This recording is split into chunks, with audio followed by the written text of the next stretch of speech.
Welcome to Concussion, the podcast that dives deep into the world of brain trauma, breakthrough treatments, and inspiring recovery stories. I'm Travis. And I'm Abby. Thank you for joining us today. For those that are tuning in for the first time, Travis sustained a brain injury in 2016 in a motorcycle accident. I briefly met him as a physical therapist shortly after.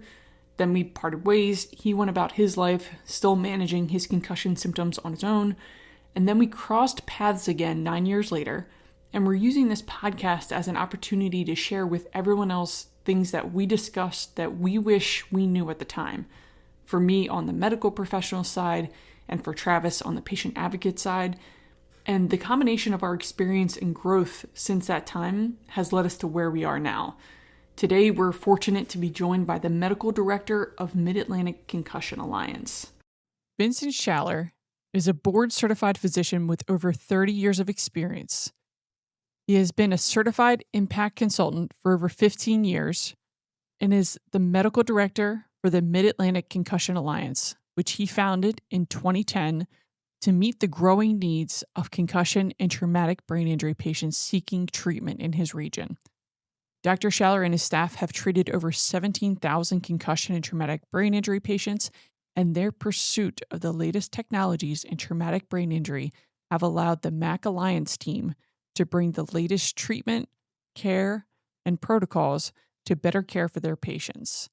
These currently include BrainScope EEG, right eye, brain SPECT scans, ocular therapy, hyperbaric oxygen treatment, sway balance systems, Cryos Health, and Impact. He is also a longtime voice and advocate for the TBI community. So, Dr. Schaller, I really appreciate you being here. This is a personal honor of mine because you've influenced my career so much. I think we initially met 8 or 10 years ago when you were on your pursuit of educating everyone in the healthcare industry, primary care doctors, emergency room doctors, athletic trainers, physical therapists, about what we were all missing when it comes to concussion diagnosis, treatment, interventions. You've really been a pioneer in getting the word spread in something that we frankly just didn't understand. So you lit a fire for me that has kind of started this journey of understanding concussions, empowering the people that need to treat them and provide better care so that way we can have the right treatment at the right time for these individuals. So Travis's accident was back in 2016. And as we've discussed on here, a big sticking point has been emotional regulation. And you had to fight through that all on your own. Yeah. You had to figure out how to keep your family together, keep your job, keep friendships and everything else in the midst of this emotional turmoil that came after your head impact. So if you wouldn't mind, based on your experience and everything that you've been able to bring to the table through your career, just shedding some light on what happens after a brain injury that relates to emotional regulation. So the probably the way to start off my answer would be to say, when I was training way back at the University of Pittsburgh, when I was working with Dr. Mickey Collins and Dr. Mark Lowell, who actually invented Impact and came up with the first protocols that were the first protocols that were used in sports at UPMC, or University of Pittsburgh Medical Center. They said, be careful with 3 conditions that could pre-exist the head injury. And the 3 conditions that they drilled into us was prior history of migraines. Because there's prior history of migraines, even 1 or 2 when they were a teenager and haven't had migraines since, all of a sudden you could be wrestling with the migraine genie that came out of the bottle. They always kept saying it, the migraine genie. So if you had a previous migraine, be careful because migraines could blow out of control. If you had no migraines, but maybe in a family history, a traumatic brain injury could be a new onset, brand new migraine, something that the patient has never experienced of the likes of daily headaches before. The second condition UPMC said to be aware of is ADD. If you have a patient who has ADD, either controlled with behavioral therapy or controlled with medications, and then they get a head injury, the ADD can spiral out of control. And what's news to me back when I was training with the folks at the University of Pittsburgh, you can actually get new onset ADD that the person never had in their entire life, brand new onset ADD as an adult from a TBI.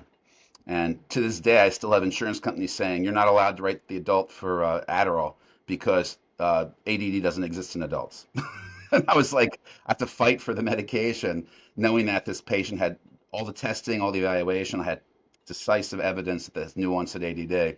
And then when I finally wrestled the insurance company to get to pay for the ADD medication, it's like a switch went off. Some of the patients describe it ADD that it's all of a sudden when they take an ADD medication as a new onset adult ADD, the world goes from going by them really fast all back down to normal speed.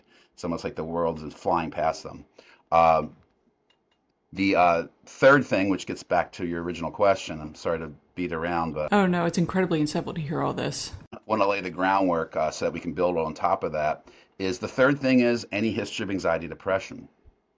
And the problem is that they could come to us, if they come to us with all three, we call that the trifecta.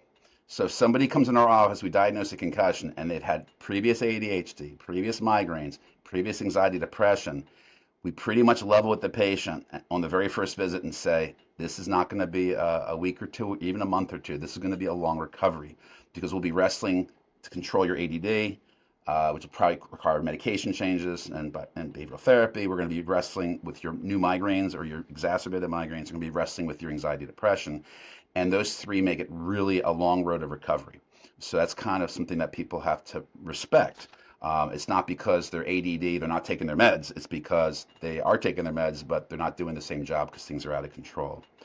The third component, the anxiety, depression, the reason why that is such an issue, and I think it's an underdiagnosed issue.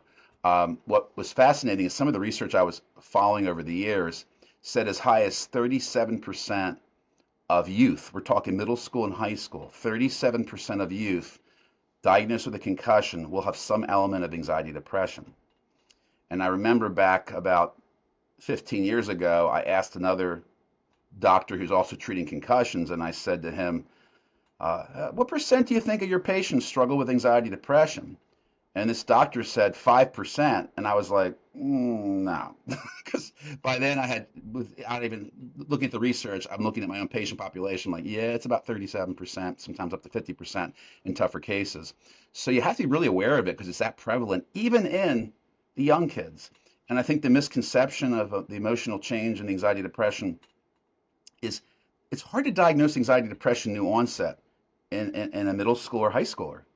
And it's for many years has been taboo to even admit that you might be anxious or depressed in society because as an athlete you're looked at as being weak. You can't handle the heat, you can't handle the stress of the game, you can't handle all the training and all the dedication.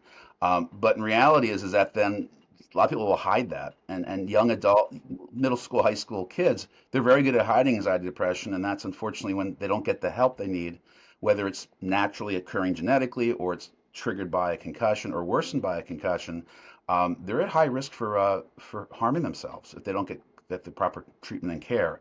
And it's every year it's kind of like you see in sports a person takes their life. Just the gentleman with the Dallas Cowboys, and they look at concussion people like us. You think it was a concussion that caused him? I don't know, but the thing is that when you're taking hit after hit after hit, and we're not getting treatment start to finish for each hit they take or potential concussion. Unfortunately, I have to say, and when I'm asked, do you think the Dallas Cowboys player that just killed themselves was that, at all due to head injury? And I have to say there's a good chance there is. And, I hope he was getting good help and good care. I hope somebody was getting counseling and all before that unfortunately took his own life. But we'd be foolish to say that 37% comes back again. Be foolish to say somebody who's struggling with anxiety, depression in sports, who's had concussions, that the concussions did not contribute to it. I'd have to say that statistically, it's likely that concussions did contribute to it. Now, you don't just jump to CTE. You don't need CTE to have anxiety, depression. You can just have one good head hit, and then you get anxiety, depression. And it's a chemical problem. If you think about what a concussion is bruising of the nerve fibers. So the cells in the that make up neurons. If you think back to your high school, everyone had that high school picture where the cell body looks like a star, and then you have this little cable running down the axon. At the end of the axon, these little dendrites look like branches. Well, there's 80 billion of those that make up our nervous system. Okay, but when you bruise them, they're soft. Okay, these are soft, pliable cells. When you bruise them or when you stretch the brain, the axon can snap, or even just you bruise the nerve fiber and it depolarizes. So potassium runs into the cell, and sodium runs out. It's a reversal, and it depolarizes these millions of nerve fibers. And when you depolarize a nerve fiber and it's injured and it can't function well, there's two problems occur. Number one, every cell in all 80 billion cells in our brain and nervous system, or neurons, have to send a clean signal down to mission control. So there's a mission control in our brain that has to listen to all the incoming sensory, touch, smell, taste, vision, sound. And there's a point in our brain where all that information comes into mission control. Here's the problem.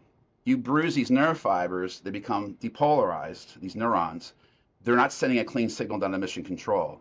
So if you want to think about what's probably happening on the cellular level, which you can't see on an MRI, you can't see on a CAT scan, on a cellular level, these nerves are being injured, bruised, and not functioning. Well, one of the functions is carry a signal, a clean signal down to mission control. So mission control is actually hearing a staticky kind of a sound. And that's why you see a lot of disruption in sleep. And you get past, the night or two and they're exhausted and they're having headaches and they're sleeping all the time. And once that's over, then there's interrupted sleep, because as you try to go down through natural stages 1 and 2, deep restful 3 and 4, that static is preventing the brain from shutting down to go to sleep. So we see a lot of insomnia in our concussion patients of all ages. The second importance of those nerve fibers, which finally gets back to your original question, is every nerve fiber not only carries a signal, but the nervous system of 80 billion nerves is not like a light switch you turn on and turn off. It's a series of gaps. So you have the nerve, the cell body picks up the signal from the nerve on this side, carries it down the axon, has it on the dendrites. The only way to get that signal to the next nerve, spit out a neurotransmitter, which is a chemical. And there's many different neurotransmitters in the brain. The area of the brain that controls coordination of movement, and when there's a depletion of dopamine neurotransmitter, you get Parkinson's. That's why cardiadopa, levodopa, Sinemet, it's artificially boosting the dopamine in the gap so it can try to get that function back that you're losing with absence of dopamine. There's parts of the brain that use serotonin, use norepinephrine. They happen to be in the parts of the brain where the signals are very important for emotions and control. And we've known probably since the 90s, we did a lot of research and a lot came out with selective serotonin reuptake inhibitors, SSRIs. And SSRIs then go in and help to boost the levels that are being produced of the neurotransmitter. And if you don't boost them, you get a chemical depression, you get a chemical anxiety. So the big mistake is with athletes, middle school, high school, college, well, they're bummed out because they're not with their friends. They're bummed out because they can't tolerate lights and sound, so they can't go to the dance, or they can't go out to a restaurant and party it up with their friends. They can't go to school, so they're out of school. They can't play their sport. That's why they're anxious. That's why they're depressed. And that's the wrong approach. It contributes to it when you can't enjoy your life as a young adult, but if the chemical production's going down in the background, and I've actually seen cases where concussions occurs, they get knocked down, they recover from the concussion, they actually go back to their sport, back to their school, and then all of a sudden, down the road, 2-3 months, they get depressed and anxious out of the blue. And so I've gotten to the point now in my practice and educate all my providers, always alert the family, especially because it's really hard to diagnose anxiety, depression in the youth. Alert them that if they become kind of distant from their friends 2-3 months down the road, even though they're back to school, back to sports, if they start, lack of interest in activities. I remember one young man, he got a concussion in football around Halloween in high school, and then he ended up making a great recovery, had him back to wrestling by January. And then by March, the mom called me and said, there's something really wrong with my son. And I was like, well, bring him in. Let's recheck all the parameters. Let's check his memory and let's check his balance. And he came back and everything was great. And at that point I said, this could be late onset anxiety depression, because his neurotransmitter production from the end of those little dendrites was dropping slowly through his recovery, but it didn't hit a critical point until he was fully recovered neurologically. And he ended up, so the mom was like, I want another MRI. And I'm like, okay, we'll get you an MRI. And she's like, and I don't want him on medications. And I'm like, well, this is a chemical problem where the neurotransmitters are dropping. And so I want all the blood work redone. So I did all the blood work, I did the imaging, did all the testing, everything looked perfectly normal. And I said, ma'am, this is really what's happening here is his neurotransmitter, serotonin, norepinephrine, they've been dropping over the last several months, and they've reached a critical level that now he's having problems with chemical anxiety, chemical depression. So I negotiated with her. I was referring him off to one of my peers at Jefferson. And I said, but before you go there, the Dr. Jefferson would probably like your son to be on an SSRI for at least a week or two, because that'll help him make a decision what's going on with your son. So she begrudgingly let her son take the SSRI and saw Jefferson, I think like 3 weeks later. And the Dr. Jefferson went through the whole evaluation and put all the data together and said, yeah, it's post TBI, anxiety, depression, low serotonin. And he goes, how's that working for your son? Oh, he's feeling a lot better on 3 weeks of an SSRI. And you don't want to be on it for a long time. Usually it's about 6 months in the youth when it's an acute injury to the brain and the brain drops neurotransmitter production. What happens is as those nerves heal, and get rewired. The therapy that you guys do out in the PT world, the ocular, the vestibular, the cognitive therapy. When you're doing all that, the neurotransmitter production starts to climb back up.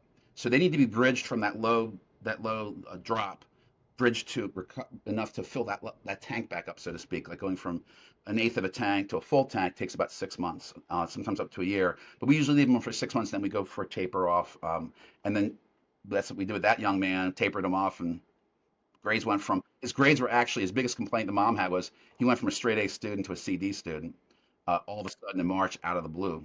And it was actually the lack of attention caused by the low serotonin levels, anxiety, depression. So You have to do some impressive bartering with these parents to get this stuff done early on.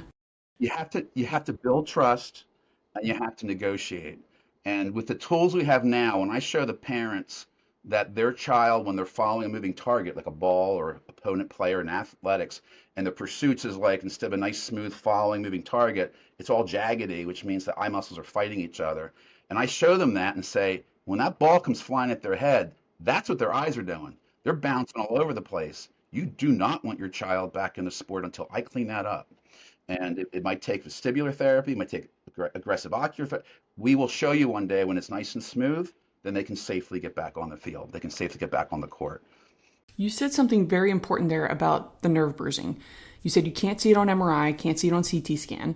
One of the things that really stands out about what you've done, aside from taking care of over 17,000 head injuries, which is just a massive number, you're the only resource we have in this area that understands concussions.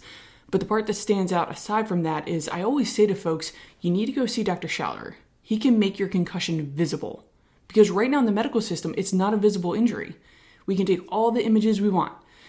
Can you tell us a little bit about how you make a concussion visible to a patient and a parent? You already referenced one thing about showing them their eye movements, but there's a tremendous amount of technology that you're using that makes it visible. And that is really, that is a core point of changing the education and understanding of concussion, is to actually show the patient, show the parent, show the family that we can measure what's going on, and we know for a fact these are FDA approved devices. They've been grilled, they've been put through all the testing. We can actually see the deficits your brain has. If you go back to when I trained at UPMC with the gang out there, all we had was a VOMS exam, which is the 3-step exam where you bring a target close in, see if it doubles. The premise there for the audience is that when an object is 5 feet away, the 6 muscles on the right eye and the 6 muscles on the left eye, they're just chilling, they're relaxing, because at 5 feet away, the eyes just have to look forward. But once that object comes in and breaches that 5 foot and starts coming closer and closer, that's the first time the eyes have to start pulling in. So the eye muscles on the right and left eye have to actually pull in to focus on that target coming in. And when they're doubling at 1.5 feet and they're doubling vision at a foot out, and all, they literally can't even focus on a word on a page or a computer screen. And it creates incredible havoc and headaches for someone who's has a job with a computer screen, which is a lot of jobs these days. Or studying is almost completely computer screens. And with computer screens versus paper, at least on paper, you can change the lighting in the room. Computer screens, you can kind of change the brightness if you want.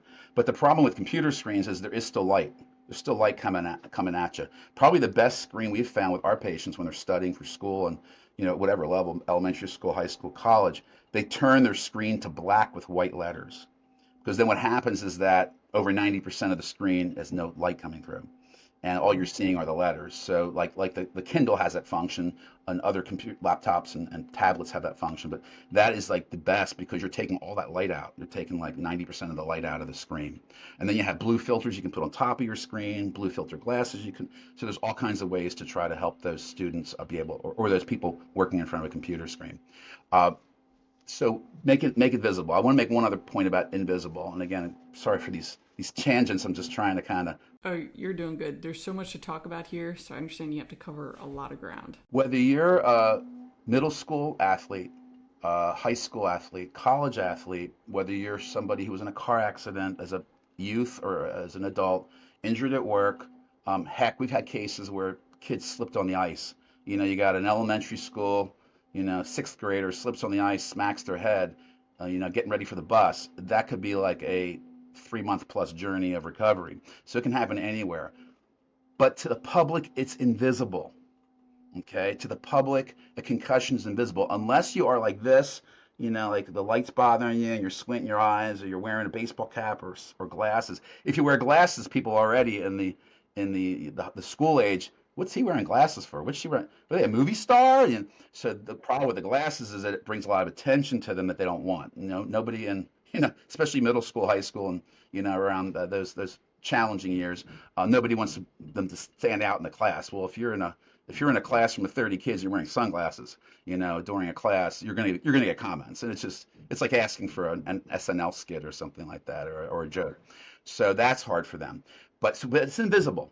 What that means is that I can't tell you how many of my patients. It's a huge high percent, well over 80%. My patients will come in, and an adult will say, it could be a guy that's working construction. And his brother-in-law goes, "You lazy son of a gun! You haven't been at work in 3 months. What's wrong with you? You look good. You can talk. You can walk. You can even drive your car. Why aren't you back at work? You're just being lazy." It could be a peer that's like, "Yeah, you're really milking this. You should have been back at work. I hear that concussions get better in 7 to 10 days. This has been 3 months. What's wrong with you?"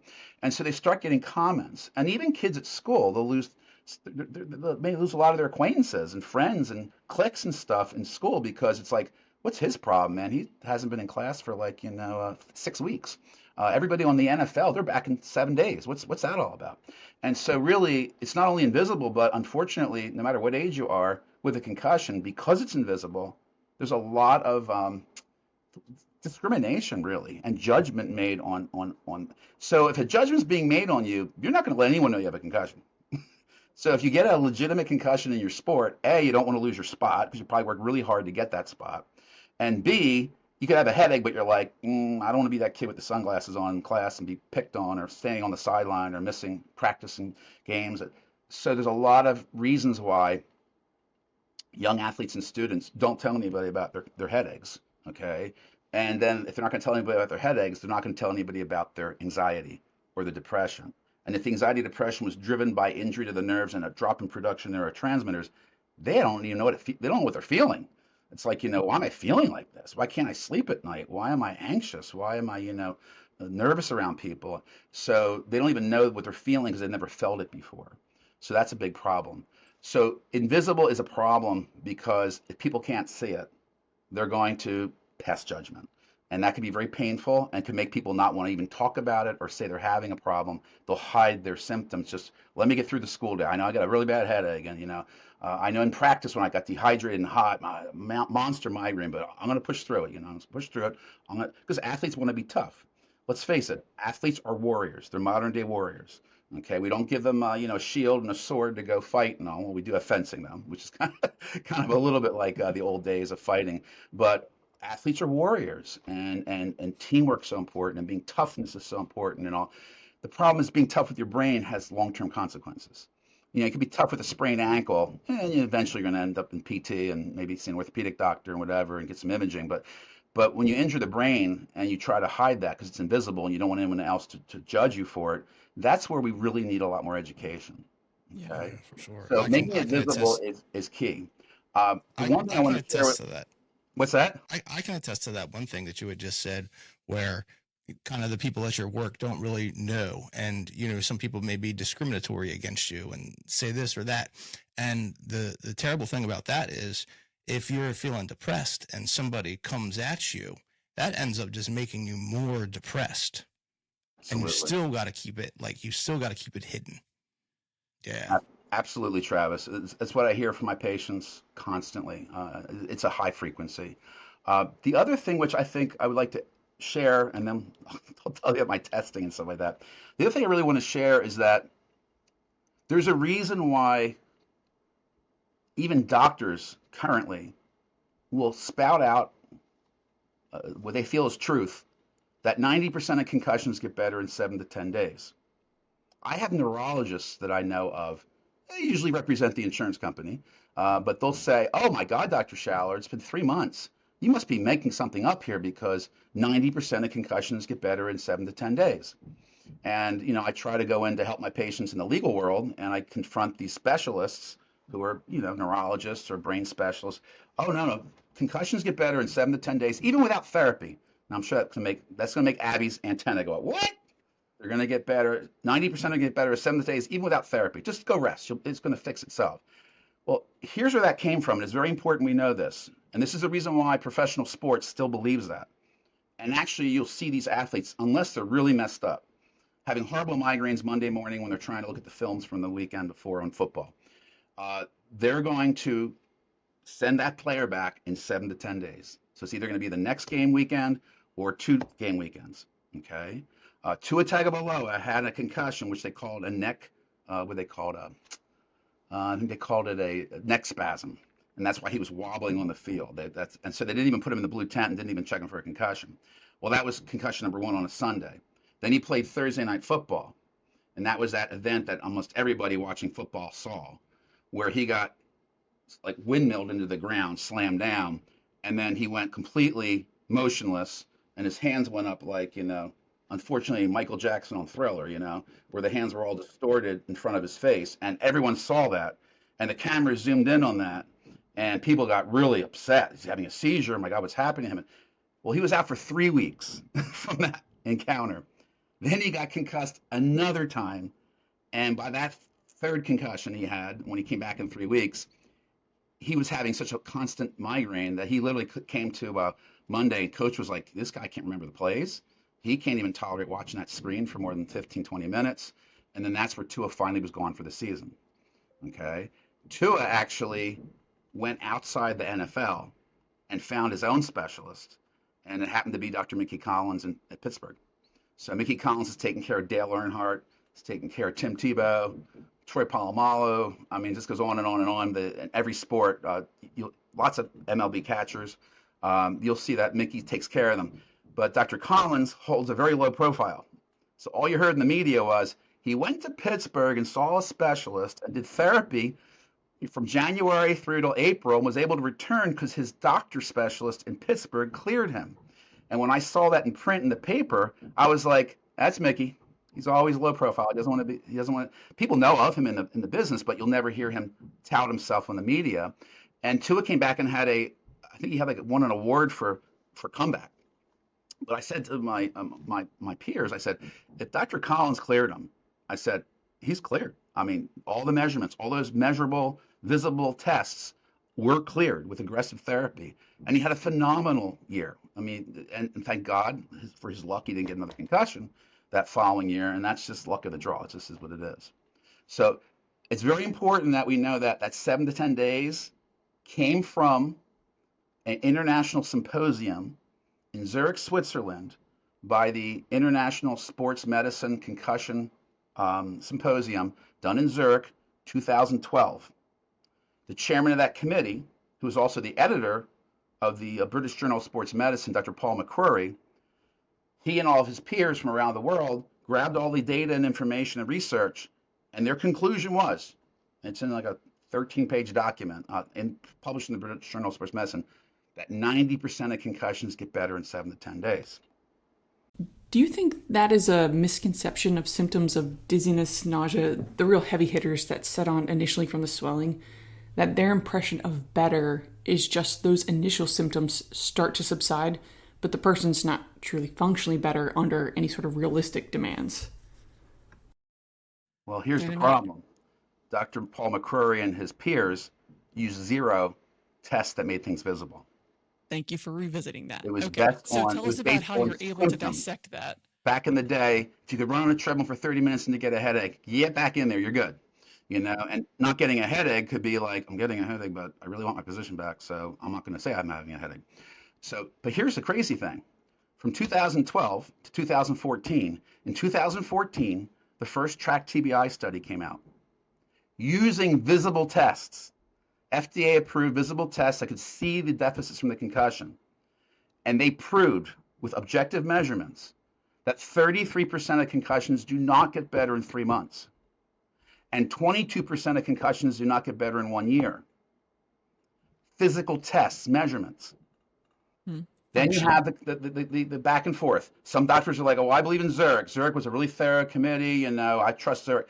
You can imagine if the NFL had a choice of track TBI versus Zurich, they're going Zurich all the way. They're all in on Zurich.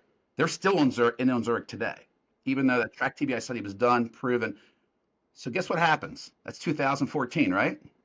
10 years later, last year, 2024, they realized Dr. Paul McCrory plagiarized and falsified figures in all 7 of his articles that were used to make that decision. He lost his editorship in the British Journal of Sports Medicine, had his license taken away. He's a neurologist from Australia. Gets even better.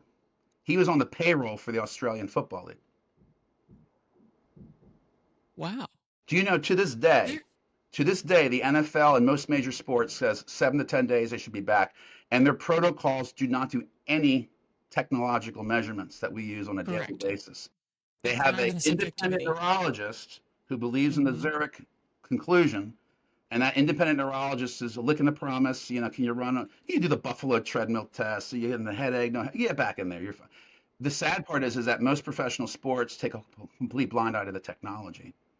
So when I get an athlete from local high school, and their eyes are all over the place, so the right eye I'll show you what the measurements of that look like, but and their brain scope's positive, and their VOMS exam's abnormal, and their sway test shows them terribly imbalanced, and their Creos or impact test says cognitively wise their memory's really struggling. I won't send that patient back to school. And our rule at MAC for our young student athletes is, we got to be sure your parameters are cleaned up, your eyes are moving well, your headaches are under control before I put you in the classroom. And we put them in the classroom with no testing, auditing only. Make sure the first challenge is with light and sound sensitivity. Can you get through a school day?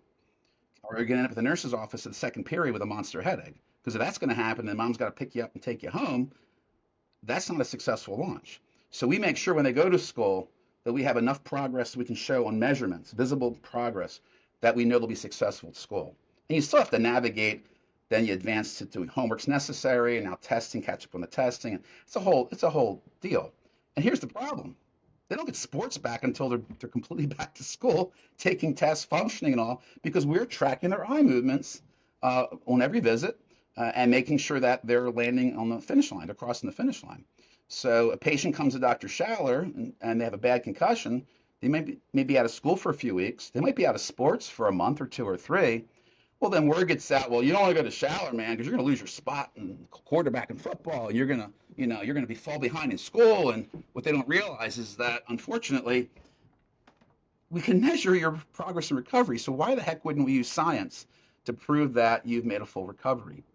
And what I see in students that don't get proper diagnosis, don't get tests to show the visible deficits of the concussion, get cleared by somebody, go back to sports, go back to school. We do see those athletes, but usually 3 months later. They come in our office 2 to 3 months later. They're failing their classes. They're having horrible headaches. It's pretty hard to, if you're doubling vision at 1.5 feet or 2 feet, and all you do is sit in front of a Chromebook and learn all day long, and you're light sensitive and sound sensitive, you're not going to be able to get good grades because you're literally fighting a headache every day. And by the end of the school day, you don't have any energy left to do your homework. I mean, it really shows up in the academic realm. So those are the cases we get. We get the cases when they get cleared without technology. Just do the old-fashioned protocols, better in 7 to 10 days. Just take a week off of school, go back, you'll be fine. Hey, run on that treadmill. Headache? No headache? Get back to your athletics. So it's really a shame that it's frustrating for me. I've been lecturing for 15 years now, since 2010. I've been lecturing. You were there in the very beginning. I would hope that there'd be much more traction and acceptance of the technology that makes the injury visible. And it's sad to say that there's so many folks out there clearing kids going back into school, into sports, and they're not using the latest technology.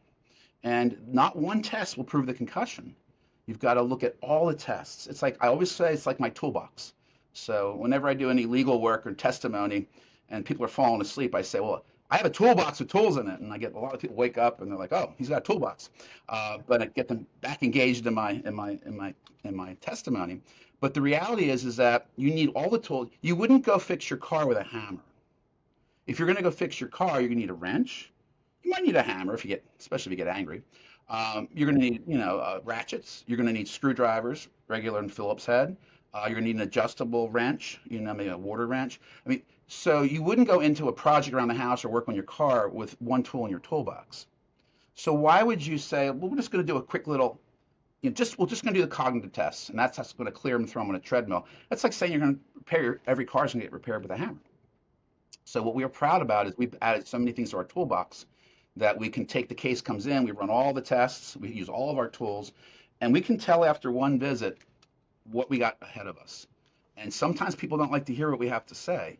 And I'll show them the abnormalities in their eye tracking. I'll show them how low their memory scores. If their memory scores on impact are like less than 25% and they're a straight A student, we got a problem. We got a real problem. Straight A students should be 65% and above. And usually they'll end up at the finish line 99, 95 if they're straight A students. When you look and when you watch the numbers with therapy, all the hard work you guys do there at your practice, you watch all the therapy, you watch these numbers climb, you watch the balance improve, you watch the memory improve. That's how you can track to the recovery. But there are some patients that will just disappear in the middle of treatment, and they end up showing up back in class and in the sports world, and you're kind of like, who cleared them? Last time I saw them, they were really in trouble. They're really struggling. So I hope the education that we provide through podcasts like today and all, get people to know what good concussion care looks like, to understand that there are tests that can actually measure and see, physically measure and see the deficits, that the parent can go, oh my God, is that what their eyes are doing when they're following a circular moving target? And you're like, yeah. And they're like, oh my God, do what you gotta do, Dr. Schaller, make sure you take care of it. And we have to have more of that. The expectation has to be there. If they're cleared and they're like, did they do a infrared eye tracking test? Because there's a bunch of different tools that you can use that for. Oculogica, we use Right Eye. Did they do some sort of eye tracking infrared test? No, they didn't do that? And they cleared you. Interesting. Did they do a VOMS exam on every visit to see the convergence and the eye tracking and the VOR and the saccades? No? Oh, that's interesting. So the parents should be expecting when they walk into a doctor's office, so are you going to test my son or daughter for their cognitive? Because we want them to get good grades in school, and we want to see how it affected them cognitively. Can you share that with me? Can you show me the results? So every visit we have in our office with all of our providers, you get a full VOMS exam. You get a rapid eye tracking test, which takes like just a few seconds. So we do a thorough one about every 6 weeks or so. But they get to look to see how their eyes are tracking. They get to see all the results for memory, processing. We even have focusing scores to see if they have any ADD tendencies. They're going to get a sway test where they're going to literally be, it's a cell phone based or tablet based test. The sway company uses the accelerometer that exists in almost every phone and every tablet. It could be a Droid, it could be a Samsung, it could be an Apple, it doesn't matter. And literally in our office, we do iPads. So we have them hold an iPad, and it literally says, lift up your right foot while you're holding it. Okay, put your right foot down, lift up your left foot. Put your right foot in front of you. So it does a best test. But the reality of a best test is we've done best tests before Sway was available. That was pre-pandemic, it was all best tests. Best test is like, okay, Dr. Schaller, or I say, okay to my nurse, you got to count every time they wobble, how many times they wobble with their eyes open and their right foot down and their left foot up. And you got the person doing this. And you're like, I think they wobbled 10 times or maybe 12. And, I think best was up to 15 or whatever. It was the worst score you could have. This is literally an accelerometer calculating the location of the body and movement of the body and digitalizing it and giving you an actual report. And the nice thing with Sway is it compares you to millions of people in the database, where best is just your poor technician or nurse trying to count how many times you wobble in several different scenarios. So, but now we have Sway, we can actually show. It's so cool to watch Sway test, a statistical number, FDA approved. Watch the Sway improve. And we love when our patients hit the finish line. We love when our patients graduate. We celebrate the graduation. We hope it's in a week or two or a month or two. But usually by the time they get to us, they're usually that 33% not better in 3 months by the time they reach our office, and they're struggling so much that they're seeking out other treatment programs, and that's kind of where so most of our patients are high acuity. If you had to summarize to a parent, you explained that you want them to be seeking this kind of information. If you had to summarize to a parent, why do eye movements matter? Especially for the parent that might be thinking they didn't injure their eye, they don't need glasses, it has nothing to do with eye charts. If you had to summarize, why do eye movements matter? The eye movements? Okay, the eye movements are in three categories. And the reason they matter is because there's one called fixations, how well you can hold your eyes steady while you're looking at something on a screen, which translates to fine motor skills. Your child will have problems even handwriting, fine motor skills. If your child does anything with their hands, tools, things like that, or they're in shop class or whatever, they're going to really struggle with doing anything with their hands and fine motor skills. Okay? It's fixations. Next category, saccades. How do the eyes jump from word to word to word? If they're not jumping from word to word to word, your poor kid is literally struggling to pull the words off the page and can't even process the sentence because so much energy is being lost there. Very poor saccades usually equates to if they're getting their homework done, they're having a monster headache while doing it. Okay, or if they're trying to get through the school day, they're dizzy, they're nauseous, this is all going to develop when their eyes are not tracking properly. And then pursuits is all about sports. Pursuits is following moving targets, and we track it in circular motion in pursuits, we track it in horizontal moving targets and vertical moving targets. So just pick a sport, say soccer. Ball gets kicked up in the air. Smooth pursuits, vertical, watching the ball go up and come down. Maybe you want to head it, maybe you want to kick it. Okay. Horizontal moving targets, your opponents, your peers, your teammates, they're moving and zigzagging around you in a horizontal plane. Okay. Now you have to make sure you can follow things smoothly and horizontally. If you can't, then you're going to misjudge the athlete, be it your opponent or your teammate. You're going to misjudge the ball that's moving in midair. And guess what's going to happen is there's going to be more injury. Because when you misjudge the person coming at you, you're going to hit head to head, especially if you're both trying to head at the same time. So, even for the parent though, why are eye movements and head injury even in the same sentence? Like, I think a lot of parents don't understand the gravity of why those two things are so closely linked. They're like, well, they haven't complained about how well they see, but we're all of a sudden getting insight into the function of this kid's brain. so the reason why it matters is because, well, I'll say this, historically, 30 years ago, so this is way before I got involved. I got involved about 15 years ago. 30 years ago, professors at University of Alabama, professors at Mass General, Harvard, professors at UPMC, Pittsburgh, where I trained, they knew 30 years ago that when the brain is injured, 90% of those people are going to have problems moving their eye muscles. And probably the best way to explain it, and I guess this is not going to be a video education, but I'll just kind of put the pictures up and try to explain it verbally. Put the pictures. Each eyeball. See, here's the problem. You go to an eye doctor. We send all of our patients to eye doctors. Why? Because an acceleration deceleration injury could tear a retina. So we want all of our patients, I don't care if it's a ball hit you, a head hit you, you tripped and fell on the ice, or in a car accident, we want to make sure that impact, that acceleration deceleration force where the soft brain smacked hard inside the hard skull, we want to make sure that the retina didn't tear.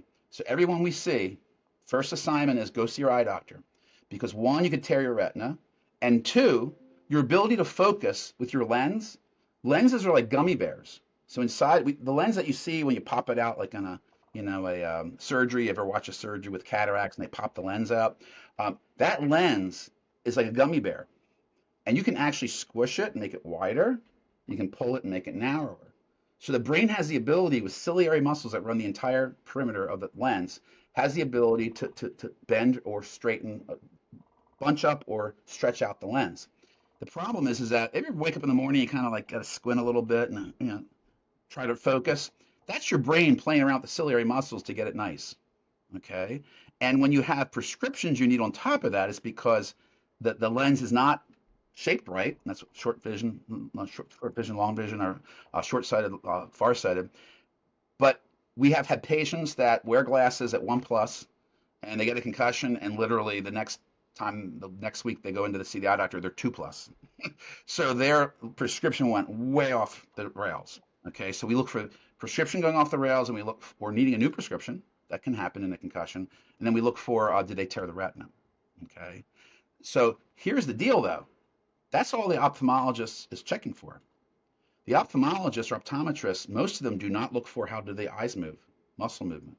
There are some optometrists out there that actually go into vision therapy, and they will use an infrared tracker and see if this young student has gotten problems with eye movement, or this adult that we send to them. But a typical eye exam is the eyeball and just the eyeball. The eye exam is the eyeball, not the muscles outside the eyeball.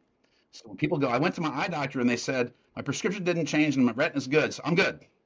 But the eye doctor did not check, unless they have an infrared eye tracker device in that office, have that tool in their toolbox. They could walk out of there with their eyes all over the place, but the eye doctor goes, your eyes look great. Your eyeballs look great, but they're not commenting on the muscle. And that's an educational thing that's really important. Because if someone goes to an eye doctor with a concussion and they say, okay, your prescription changed a little bit, here's your new prescription, but your eyes look good. Well, the eyes look good, but they're not commenting on the muscles unless they're actually tracking it with an infrared device. Okay, so that's the expectation from a post-concussion parent. Should be like saying, the eye doctor, did you check how well the eyes are moving? Because if they just ask for that and the doctor doesn't do that, that's okay. We'll just send them somewhere where they can get it checked. A place that has an infrared eye tracker like MAC or and other facilities out there that have them. Okay. I think that actually correlates with the ADD thing you were talking about too, because if all of a sudden I really don't care about something, or I can't focus on something, more than likely because I don't care about it, and I care even less about it now because I have this concussion, it's going to be even more difficult for me to pay attention and care when I can't read it right. When I'm having trouble, and I might not even notice that that something's off, but I know that it's harder to read, and I just automatically correlate it with it's not that important to me. Like, I don't care about it. Like, so whatever. And I don't even think about, hey, I can't read it right, And that's a really good point, Travis, because when your eyes are not jumping smoothly and carefully from word to word, those six eye muscles on the right eye and left eye aren't working in perfect harmony with each other, then you'll read like a whole paragraph. You've read it, you remember the words, but you're like, you didn't process it. So the reading comprehension goes way down when the eyes are darting all over the place. And reading comprehension is hard for an ADD patient to start with. If you take ADD, spin that out of control, and then mess up the eye muscles, that's where you can have a student that all of a sudden they're doing really poorly in school. And they may or may not be telling their parents about their headache, and they may or may not be telling their parents or their coach about their light sensitivity. Okay, they may not be telling their parents or their coach about their feeling sad and depressed, or they're just pulling away from their friends. Oh, that's because he hasn't been in practice in a month. That's why he's pulling away. No, could be chemically actually dropping. So we have to have, if the education's out there that an adult or a parent of a concussed youth knows what to expect. When you go to if you go to a garage, I'm sorry, I keep going back to cars and mechanics, but if you go to a garage and they don't have an array of tools, they don't have that tool that can get to that part where the spark plug is and all, and that's why you have Snap-in tools. Because when they don't have the tool in a car, they're going to go rent a tool from Snap-in Tools to get to that spark plug. Okay, and you need to have a place. You need to make sure they have the tools. So why not go to your doctor's office and go, you're an eye doctor. Why didn't you track my kid's infrared eye tracking? Because that's why I hear that's 90% of the concussion diagnosis is in eye tracking. Okay, it's the same kind of, the parents need to be looking for and expecting these tests to be able to show the visible abnormalities that we can now make. They're no longer invisible. We can make visible, and we can actually share it with. When the eye tracking infrared came out, what an eye opener for my patients' parents, for the young athletes. Is that what his eyes are doing? You mean mine are doing this and his are doing? They're bouncing all over the place trying to follow a moving target. And we can even show you a video how the eyes are moving, and it's shocking. It's like it's supposed to be following. Yeah. You have six muscles on the right eye and six muscles on the left eye, and they're in harmony, and the brain's not concussed or injured. It's like a beautiful figure skating pair on the ice. They're going nice and smooth and perfect harmony with each other. You injure the brain, the programming and energy is not there, and they're trying to follow a moving target, and the brain's getting these scattered pictures shooting at it, and it's not going to be able to even process it. If it's a word, it can't process it. If it's a ball coming at you, like a football coming at you, and you're a tight end, you're not going to. They're going to be like, "Hey, you dropped another ball. You missed it." No, the ball was coming at him looking like this. So all the way back to 30 years ago, there was this understanding, eye movements, how well the eyes cooperate with each other, gives us insight into how the brain is functioning. Not how well they see, but those eye muscles are controlled by certain areas of the brain that we can now start to understand where those shearing forces cause damage. Absolutely. Okay. And when you know 90% of concussions have eye tracking abnormalities. That's a high percent. And that makes right eye and oculogica and any infrared eye tracking wonderful tools. I Awesome. think you have one in your office where you have the The reality AR headset. Yeah. headset. There's all kinds of products out there, but if someone's actually using infrared pictures to follow the movement of the pupils and where they're pointing, that's a tool you want to make sure your doctor or your concussion specialist has in their toolbox.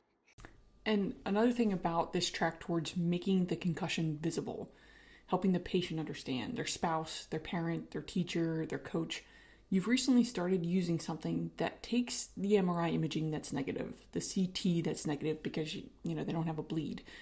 You've started using something that has a profound structural indicator for now patients who feel like they haven't been heard, haven't been validated in their injury. Tell us about how you're able to use that technology to now give them a picture. This is what happened. This is where we're going to focus your recovery. So the way we developed that technology and became aware of it was the first technology the next tool in our toolbox was the BrainScope EEG. And when the BrainScope EEG tool came along, we're like, let's see what this tells us. And reason why we use the BrainScope EEG is because the military used it successfully in the Iraq-Afghan war. And they were using this EEG because if you bleed in your brain, you will disrupt the pathways and the traffic, electron traffic moving around the brain will be disrupted by the bleed. And when they had a negative BrainScope EEG, it's 7 leads from ear to ear. When they had a negative BrainScope EEG for structural injury, it meant that they were 97% sure there was no bleed. And in the Iraq-Afghan war, that was so important because you don't just want to fly a helicopter out to every unconscious soldier. You want to make sure it's worth, because if the BrainScope EEG is negative, no evidence of bleed, move them over to the medic tent, treat them locally for their concussion. Okay. Well, we started using the BrainScope EEG at our office because we're like, oh, so if you bleed, you're going to block the flow. If you break nerve fibers, you're going to block the flow. So we started using the BrainScope EEG for people that just weren't getting better in like 4, 5, 6 months. And when they come back positive, the initial reaction was horror. Oh my God, I got a structurally injured brain. Dr. Schaller, I didn't need to hear that. And so people's reaction was like, but then after they calmed down, they said, where in my brain is it injured? Is it in my cerebellum, in the back for balance? Is it in my occipital lobe for eyes? Is it in my temporal lobes for hearing and memory? Is it in my frontal lobes, for emotions and memory and speech? Is it in my parietal lobes controlling my movements and sensory? And we were like, we don't have a tool for that yet. So that started us I started doing tons of research, looking for what's the imaging. I looked at fMRIs, which is called functional MRIs. I looked at what was available and I was like, nah, that's not gonna fly. But then we got a communication from Bethesda, and the BrainScope company says, you guys at Mac and the University of Toronto are doing the most BrainScopes east of the Mississippi. And I said, oh, that's interesting. I said, what are they finding? Because we're finding that anyone that's not recovered in about 3 to 4 months or more had a positive BrainScope.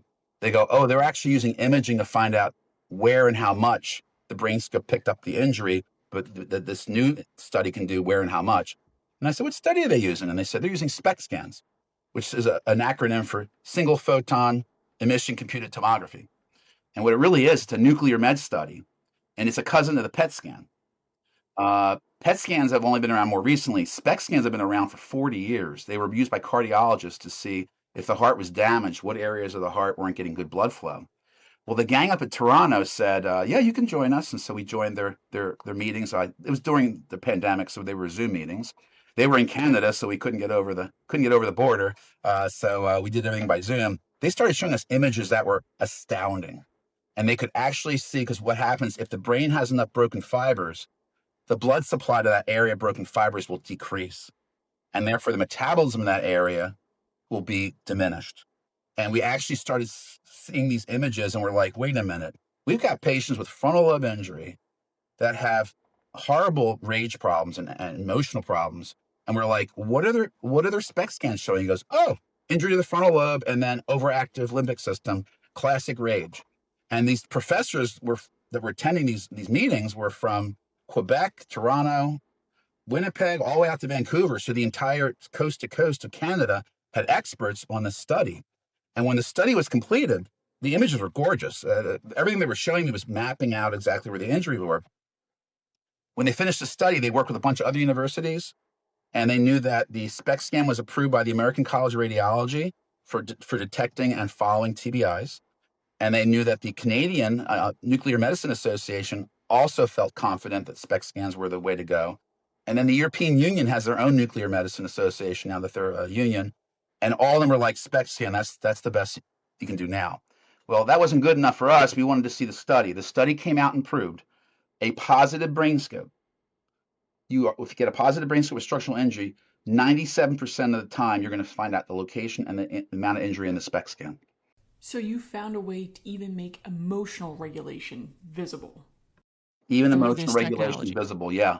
And when someone's now, here's the difference. Brain scope positive patients like, damn, Schaller, you sure about that? You sure I got broken nerve fibers? I hope you're right about that. I don't know, Dr. Schaller. But when I showed him a picture, that same person, if I got him over to get a SPECT scan done, and you had to get over the hump of the cost of it. So the Brain Injury Fund was very kind. Delaware Brain Injury Fund helped us get the first like 60 SPECT scans done. But when you show a SPECT scan to a patient and their family member, it's a totally different reaction. They're like, oh my God. So that's why I'm ringing in my ear for the first time because I've injured my temporal lobe. And whoa, look at those big areas of deactivation in my frontal lobe and the overactive thalamus. Is that why? That's why you're raging. That's why you're. And the problem with rage patients is they destroy relationships in rage, and they also get fired because when you mouth off to your boss, okay, that could be easily a fireable event. And I've seen rages where the family members will take video with their wonderful smartphones, and the guy will be in the middle of nowhere they'll disagree about what color they want to paint the wall, and the guy starts throwing things and breaking things and punching holes in walls. And I say to patients, I'm like, did you ever punch a wall? And they go, how did you know? And I'm like, that's called rage. That's from injury to the frontal lobe. So we blatantly ask our patients, are you anxious? Do you have panic attacks? Every visit, every single visit, they ask again and again, are you feeling depressed? Are you feeling anxious? Are you feeling hopeless? We even say to our patients, do you feel like hurting yourself? Every single visit. Because guess what? The number one cause of death in my population of concussion patients is suicide. Suicide from uncontrolled anxiety and depression. Okay. And the other thing that happens is that if you have a brain injury and you work in front of a computer all day long, or you're a high level accountant and you remember numbers, beautifully off of a spreadsheet, or you're an attorney who's incredibly talented on their feet in trial, or you're a craftsman and your hands and your eye coordination are so important for fine carpentry and whatever. And all of a sudden one day you can't do that. You could lose your job, your livelihood. I mean, these people, I unfortunately, since about 10 years ago, I've been aware of that. And I ask this question now. I have about half a dozen to a dozen people that are homeless at any given time. So they literally come to our office for the testing because they're living in their cars. And just that whole experience is shocking. They have no brothers and sisters, no parents. They're just kind of like, or they're disconnected. And it's very sad to see that. And that's what makes me more passionate because I want to have zero that are living in their cars. And these are adults who literally can't work. The insurance worker comp said they were lying about their invisible disease. And they literally get left. Society just leaves them, kicks them to the curb. And so these particular patients, they might be homeless, but they're going to keep treating with us. We're going to find a way, get them on Medicaid or get them Social Security disability. We put a high priority. I don't care if you're homeless or you live in a mansion, you're going to get the same care at MAC. And we're going to make sure that they get the care start to finish. And you're going to be able to answer a lot of questions for that individual and family member. That's so powerful to have. Now that you can see why things have been so disruptive. And oftentimes things have been disrupted for more than 6 months, more than a year. And people go seeking care, doing the right thing, going to their doctor, going to a neurologist, but never having any sort of directed, purposeful concussion care. And then maybe 5 years out, end up on your doorstep. And then through MAC, you can use the technology you have in place to all of a sudden point the finger at, this is what happened. This is why. This is where you need to focus your recovery. And this is what needs to happen to get you there. That's really important because you mentioned how disruptive it is to lives, but imagine facing that level of disruption with no explanation. Absolutely. And people will eventually say, I must be making this up. I mean, I actually have patients that are literally like, can I just stop all my meds? Because I think I'm making this up. I mean, it's literally, they can get to that point of self-doubt. And that's not a good place to be in. It's really, if we can educate the public And I hate to say this, but if we educate the public one day really well, then guess what? The NFL is going to probably have about 13 to 14 athletes out every week. And that means that the 56-man roster is going to probably be like 86-man roster. And the problem is that affects income. And and if you pull your quarterback out who's concussed and keep him out more than a week or two, or the 7 to 10 days, who wants to watch the second string quarterback play the game? The viewership's going to go down the tubes. I mean, so we as scientists, we have to respect that that's out there, respect that that's the motivation why people don't want these tools or the technologies, but keep educating, and we make progress in baby steps. So at least the NFL says they're in concussion Right. protocol, and they don't go right back in on the same game. We got that far. Okay, that's a baby step. That is huge progress compared to how things used to be. I do want to touch on something else that your office is offering that's really innovative in how we understand different parts of concussion rehab. You mentioned before about the sway balance test and how it gives us objective measures as to how someone's cerebellum is functioning in terms of balance. But now you have something where we have individuals who are maybe 95% better, and we just can't figure out what that little bit of lag is, that missing 5%. And I was lucky enough to come to your office and see this in action. You're using the spin rail to be able to close this gap in what happens between vestibular and cerebellar function. Can you tell us a little bit more about what's going on in that area? So great question, Abby. We have had what usually ends up happening is that they say, the mother of necessity, or if you have a challenge and you is the mother of necessity, that whatever The mother yeah. of necessity is a great inventor, or something of There you those go. lines. The need for something is a great inventor. So the reality really all is that we had a population of patients who were over 6 months out, got their eyes moving great, got their cognitive skills looking pretty good, but my God, you put them in a car and they're going to throw up. Or they try to cut the grass with their zero tractor, and as they spin around, they get dizzy and throw up. So we had patients that we just could not rewire the balancing center of the brain. So the cerebellum is very important in balancing the brain, but then it goes through a vestibular bulb, and so there's a connection between all the lobes for vestibular. And we had no tool in our toolbox that could actually rewire the brain for vestibular. And that is when I actually had a patient, and all this stuff is very fluid how we pick up the technology. We had a patient who said, I went to this place where they spun me around, and man, did that really help my balance. And I was like, where'd you go? And it was this, she happened to know the inventor of it. She did it in his warehouse or his studio. And I was like, really? So then the next thing I know is that a local PT person was like starting to send people there and going, I'm getting great results down there. And I was like, huh. I said, I wonder if this thing really works for balance, because we got a whole population over here, maybe about 50 people that we've got to the finish line, but they're still in balance. And so I was thinking maybe that's the tool we need to add to our toolbox. So what Railspin does, it's fascinating. It was designed by the engineer who designed it.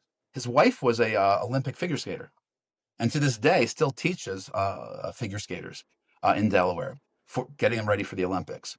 He designed it for her. He's an engineer. So he designed it for her. He figured out if you spin in certain sequences, clockwise, counterclockwise, the whole purpose for his wife at the time she was a competitive figure skater was to do the spin without throwing up. So he had to reprogram her brain to make it that when she went into a full spin, she didn't fall over and lose points, or throw up or whatever. And it was incredibly effective. So he took that and said, how can we apply this in the world of medicine? And so he started trying it out on people who had balance problems and TBIs and all, like my patient, and started noticing, whoa, these people are getting, and I'll be completely frank with you. I looked at the research and I'm like, okay, it's working, but how does it work? And I have the way my mind works is I need to know, again, I'll go back to a car. I need to know, is it a 4-cylinder? Is it a 6-cylinder? Is it high combustion? I need to know how it's all working. And when I saw this rail spin, I remember telling the inventor and the owner, I said, if they start throwing up on my carpet in this exam room, you're going to pay for cleaning it up. Because my initial impression was, you spin anybody around that has a concussion and still has balancing problems, you're going to end up from barfing all over the place. So I was very skeptical. And they started doing these 50 patients, started lining them up, and the next thing you know, Their sway is improving. I had patients that needed a cane or had to hold on to their spouse, and now they're walking the dog with no support. I mean, it was just case after case. I'm like, well, this thing's really working. And the funniest thing is that I still wasn't satisfied because I still didn't know how it worked and what it was doing. And it's a true story. I do a lot of sailing on the Chesapeake, and sometimes I stay overnight in my boat. I anchor it and stay overnight. It's kind of a silly story, but it was late at night, and I had to take my dinghy about a football field back to the dock, and the waves were really chopping. And I said to my wife, I called her on my phone, and I go, I'm just going to stay overnight. I said, this is too choppy, and in the dark, I don't think I'll be safely getting myself back to the dock in my little rubber dinghy. So she says, stay the night, no problem. Well, I slept in a very choppy boat, and it was a very unique situation. When I got up, I took my dinghy back and went to the clubhouse and washed my face and wash up a little bit. And when I closed, it was like a sway test. It was the craziest thing. I soaked my face, but when I closed my eyes to rinse my face, I started swaying back and forth. And then I opened my eyes and I stopped swaying. I was like, huh. And then I washed my face again and started swaying. I opened my eyes and I stopped swaying. And I felt like Isaac Newton when the apple hit me on the head. And I was like, that's how brow spin works. Because in the boat, while I'm sleeping unconscious, my brain and my gyroscopes, my semicircular canals, they're getting a pattern. They're being patterned repetitively. And what the brain's doing that for in the boat scenario is making it so I don't throw up. So when I wake up in the morning, the program's still running and I'm not getting nauseous. But put me on land after doing that all night, and I'm doing this with my eyes closed. And the reason why it works that way is because just like sway, when you close your eyes, the brain loses the visual input for where you are in space and place. So when I closed my eyes and washed my face, my vestibular system took over.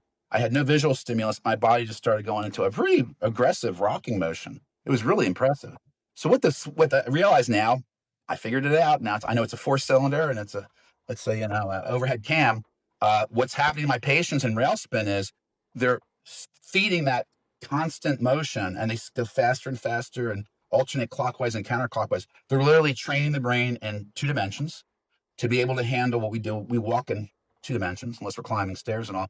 They're able to actually overwhelm the vestibular system and rewire it by overwhelming the signal, and which is very similar to what our brains do when you're on a boat, and they're programming you not to. So what worked for this young lady was ice skating, and she could handle all the spinning without getting dizzy. Our patients who are dizzy to start with, this is actually rewiring their vestibular system, not just the cerebellum, but actually rewiring the whole vestibular connection, the vestibular bulb. And lo and behold, it actually works. So, and this is something which we only found out about it through serendipity. And our patients happened to know personally, their husband knew the guy that invented it.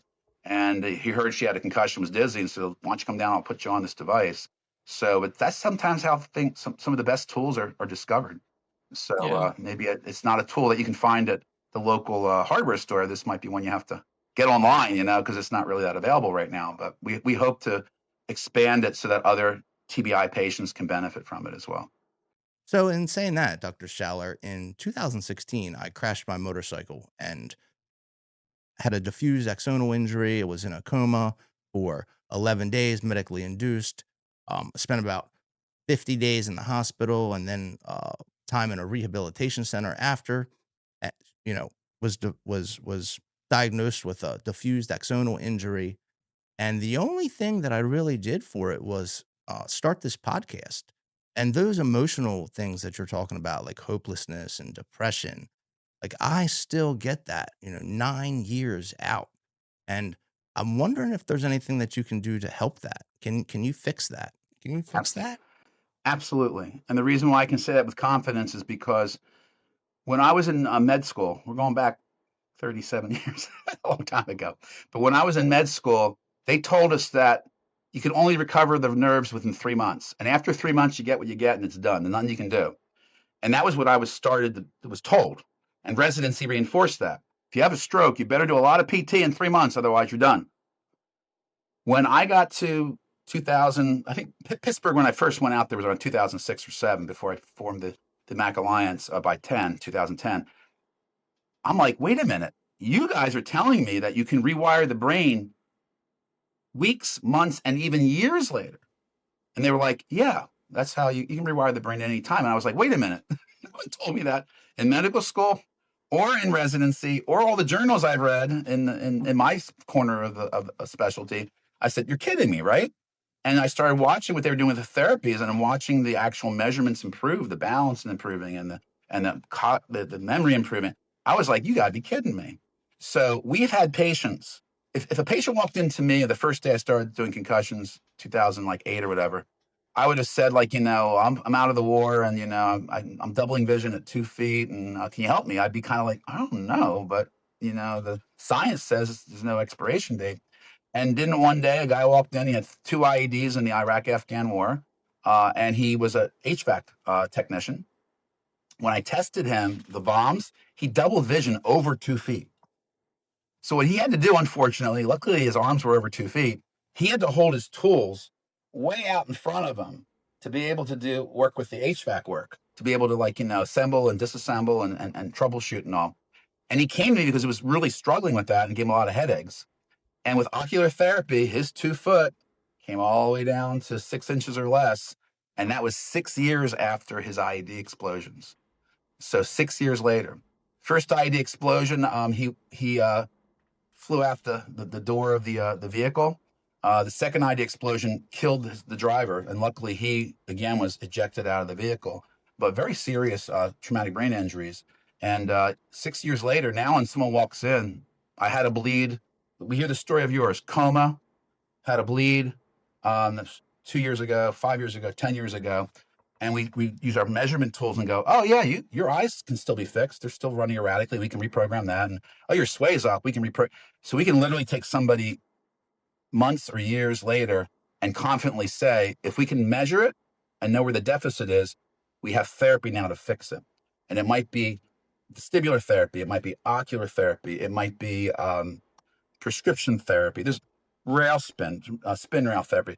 It could be any hyperbaric oxygen. We've actually been doing that with great success. So we have the therapies now to say, look, there's a deficit. We're going to do the therapy, and then we're going to repeat this test over time. And trust me, if we're not seeing improvement, we're not happy.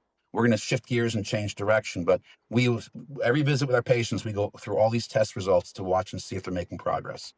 And if they're not making progress, we have to sharpen our pencils and get back on the drawing board and redirect the plan, because every concussion is unique. You have 80 billion nerve fibers. Imagine if you had 80 billion letters in the alphabet and how many variations you could get. Instead of Powerball 8, maybe it's Powerball, 80 billion. It's so unique. Every concussion is so unique that you have to tailor the treatment.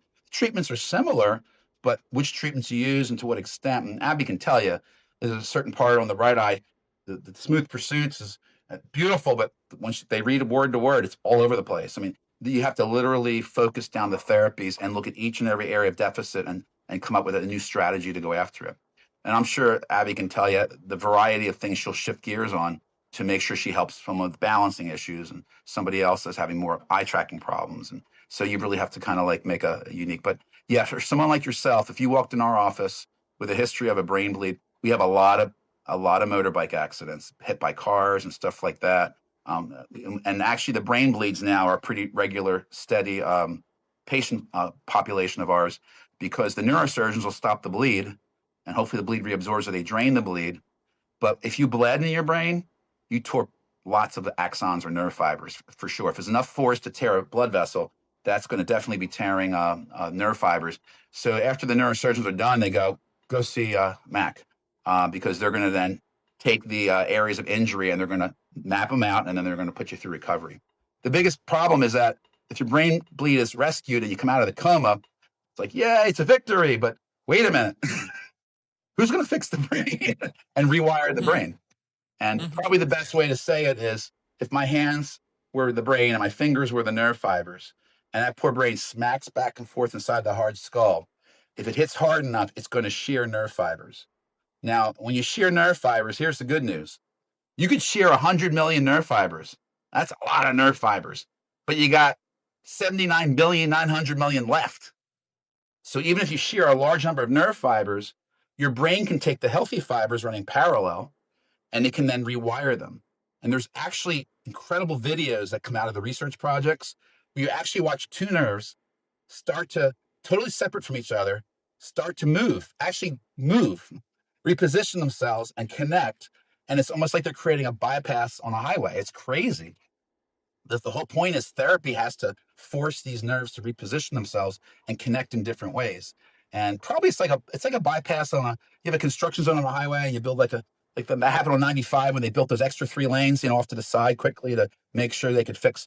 That's what the brain's doing. It's literally reconnecting pathways going around the injured areas and reconnecting.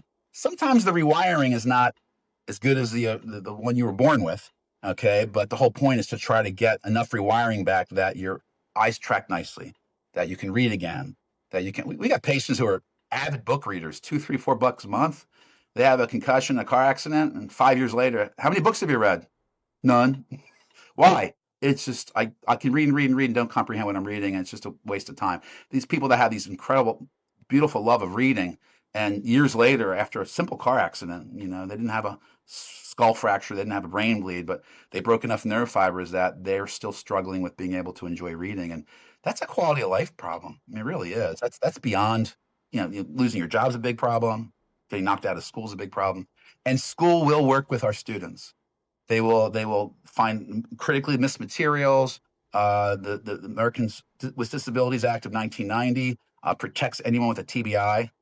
So we can definitely, whether they're a graduate student in university, undergrad, college, high school, middle school, even elementary school, we have programs that will allow them to recover but not fall behind. And the whole purpose is salvage the school year so they don't have to fall back a grade. And we do everything, including working into the summer and finishing tasks and all. We do everything we can to make sure that by the following school year, they're right back on track. And if the brain's healed and recovered, then they're full throttle getting their straight A's again or their A's and B's again. So we have programs for that. It's not just the parents aren't left on their own. We put together a really structured program. We talk to the schools, communicate with the schools and the counselors and the nurses. It's a very important communication that needs to be done for these students. Now, Dr. Schaller, I have to ask you, a few years from now, what would be an indication to you that we've come a long way in how we treat concussions? What would be that indicator that says we've made some progress in how we're treating this population? I would hope that everybody, whether it's the patient, the family, spouse, parents, the boss, the coach, the trainers, I would hope everybody would know what a good concussion toolbox looks like. A toolbox that can not only diagnose, but can make visible the invisible. And that's the expectation of everybody involved. Because if the referee at a game knows what a concussion looks like and knows what the toolbox should have, when they go in and out of that tent and nobody did more than just, hey, how many fingers do I have? The coach would be like, that's not a good evaluation. The referee would be like, that's not a good evaluation. The parents would be like, well, let's take you somewhere where we can use some tools and get some handle on this. That's what I would hope would come one day. And I'm talking educating every level, not just the doctors, not just the medical providers and nurses, but educating everybody. And we're making progress. Yeah. But there's a lot of barriers that we have to work with baby steps. So, in other words, what it would mean is if 10 years from now, someone says, I got a concussion, the other person that's listening says back to them, where? So instead of just this abstract, I hurt my brain, we have the technology and the tools to know I had a concussion that affected my temporal lobe. Now we have medical management, expectations, intervention geared exactly towards that. That's a pretty powerful way to put it, that now all of a sudden it's not just I hurt my brain, it's I hurt this part of my brain. So for folks that are listening to this, say they're identifying with a lot of what you're saying, they've either had a concussion themselves or someone in their family has, and they want to get them the right care. What's the best way for these people to be able to get in touch with your office? Well, they can start off on the internet because they can communicate with us by email. There's actually information, and they can start a correspondence with our staff if they just want to learn about it. And then our website is really loaded with lots of good information. Everything as simple as, can I drink alcohol when I have a concussion, to, should I be watching TV, and on and on and on. And all the technologies and tools in our toolbox are very well explained there. So if they just want to learn about concussions, I wish I did more lectures than I do right now. But if they want to learn about it, our site's full with lots of good stuff. And then absolutely, if they want us, they can, through the internet, hit information to call and ask questions, get an appointment, or they can just call the office directly as well. So, or they can just stop by our Hockessin office. We're happy to see them. And I have to say, I've been to your office. You take every measure of consideration into the population that you're treating. The lighting is very pleasant. It's quiet. If you go into other doctors' offices, the lighting in there is just very symptom driving for individuals who have hit their head. So I have to say that you've done a magnificent job of making sure that every element is taken into consideration for the folks that will be coming in to see you. We learned that And the like you hard said, way. We once had a carpet that was very busy, and our patients were like, oh "Can you yeah, dude. can you get rid of this carpet?" And then we started turning off the lights and using ambient light through the blinds and changing the. Our early patients really taught us what. I mean, they told us what they couldn't tolerate, and we've tried really hard to create an environment that doesn't agitate them. So, because they're coming in to take a test, cognitive test, that agitates them. They're coming in to do a sway test, that agitates them. They had me doing a VOMS exam. So we know that when they get to the office, especially if they've driven the distance, that's where telemed's been huge. If they're really symptomatic, we can just do it through telemed. They don't have to leave the comfort of their own home. They can do the Crayos test at home, the impact test at home, the sway test. They have to come to the office for the other tools, the right eyes and the brain scans. But at least we have the ability, if they're really struggling with symptoms, we can telemed it until we get them under good control. And especially if their drive is more than a half an hour to the office, that could be very symptom provoking, and they get to our office, they're already messed up, they're already struggling. Yeah, for sure. Yeah. I mean, you're saying all the symptoms I got, like literally every computer screen I have is set to dark mode. And I have these glasses that I Amber wear glasses, very here. good, So very good. Yeah. like, yeah, And there's a lot of pretty much do. resources out there that we connect our patients to. Resources that are outside of MAC, but there are other folks out there that have great resources. Syntonic phototherapy, we can link them to that. Neuromonics, we can link them to when they're having sound sensitivity and ear ringing. So yeah, we've tapped into a lot of tools. We have a lot of partners around that. Will, if the tool's not in our toolbox, we know they're like our Snap-on tools people. So we know we can get that tool available to them. Just may not be on site at the practice. So macconcussion.com is the best place to start. Absolutely. And if they have questions, they'll fire into info at Mac Physicians, which is checked Monday through Friday. And then someone will reach out to them. And if they're interested in knowing more about our tools, we can discuss that by phone. Or they can just call the office directly. If you guys can provide them that number, if you need, Yeah. Abby can get it from us, our staff. But yeah, I would say go to the site and learn a lot. And then if you're like, wait a minute, I want to learn more about this, or maybe I have these symptoms and I really need to get checked out, then they can do it at their own pace. And it's a very friendly site. And there's the blogging we've been doing for years and years. If you searched any problem with concussion, there's probably a blog that pops up and it's really very appropriate, and they can learn a ton from the site. Travis and I want to extend a sincere thank you to Dr. Schaller for sharing his time with us and giving the listeners some insight into what good concussion care looks like.